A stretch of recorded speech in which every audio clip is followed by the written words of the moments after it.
طاقت پکڑو، استعینوا، طاقت پکڑو صبر میں اور نماز میں، بے شک اللہ تعالیٰ صابرین کے ساتھ۔ جب ایک بندہ صبر کر لیتا ہے اللہ اس کے ساتھ ہوتا ہے، جس کے ساتھ اللہ ہے اس کا کام جو ہے پھر اللہ تعالیٰ کر دیتا ہے، اس کے تمام معاملات اللہ خود سنبھال لیتا ہے، خود دیکھتا ہے۔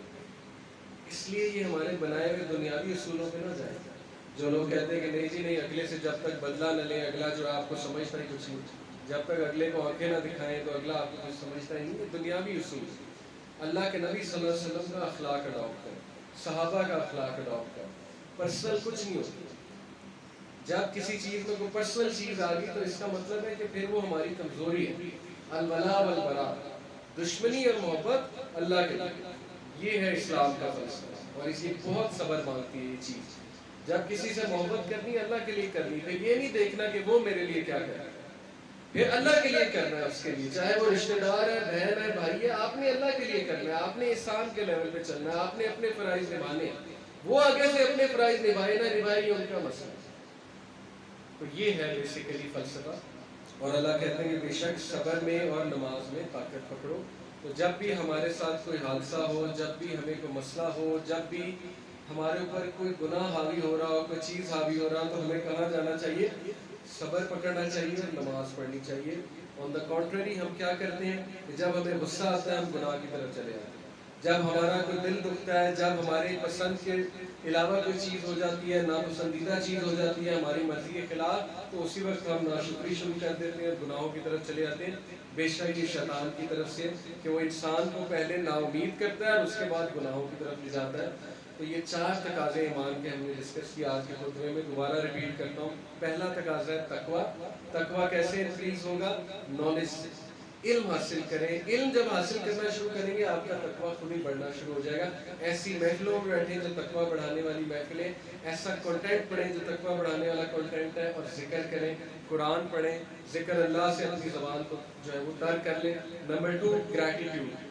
گریٹیٹیوڈ کیا ہے؟ شکر گزاری۔ شکر گزاری الفاظ سے نہیں ہوتی ہے، عمل سے ہوتی ہے۔ اپنے عمل سے شو کریں کہ آپ شکر گزار بندے ہیں، چیریٹی میں انکریز ہو جائیں، اپنی عبادات کو انکریز کر دیں، نوافل کو انکریز کر دیں، کسی نہ کسی طرح شو کریں کہ اللہ تعالیٰ کے آپ شکر گزار بندے ہیں۔ نمبر 3 صبر۔ صبر کا کیا فلسفہ میں نے سارا آپ کو بتایا۔ 4 چیزوں میں صبر چاہیے، عبادت میں صبر چاہیے، لوگوں کے ساتھ ڈیلنگ میں صبر چاہیے، گناہوں سے بچنے کے لیے صبر چاہیے، اور نمبر 3 ٹیسٹ اور ٹرائل جو آتے ہیں ان کے حوالے سے صبر چاہیے، اور نمبر 4 حیا۔ حیا کا تقاضا کیا ہے؟ حیا کا کنسیپٹ کیا ہے؟ یہ میں نے آپ سے ڈسکس کیا۔ حیا صرف نظروں کی نہیں ہوتی ہے، حیا سوچ کی بھی ہوتی ہے، حیا گفتگو کی بھی ہوتی ہے، حیا چلنے پھرنے کی بھی ہوتی ہے، حیا لباس کی بھی ہوتی ہے۔ تو اللہ تعالیٰ سے دعا ہے کہ اللہ تعالیٰ ہمیں ان چاروں حقوق پورے کرنے کی توفیق عطا فرمائے۔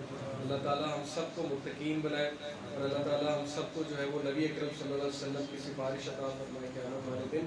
سبحانک اللہم و بحمدک، اشہد ان لا الہ الا انت، استغفرک۔